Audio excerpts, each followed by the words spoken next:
ইসলামের ইতিহাসে এমন একটি যুদ্ধ রয়েছে যা ঈমান, সাহস এবং আল্লাহর সাহায্যের এক অনন্য উদাহরণ।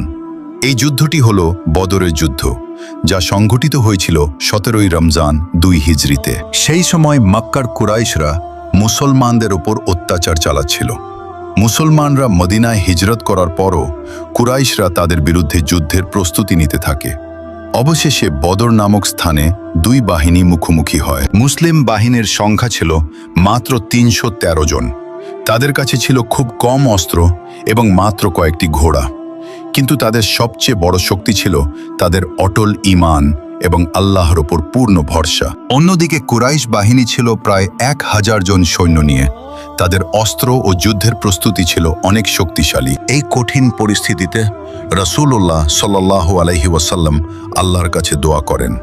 আল্লাহ মুসলমানদের সাহায্যের জন্য ফেরেশতা প্রেরণ করেন। অবশেষে মুসলমানরা এই যুদ্ধে বিজয় লাভ করেন।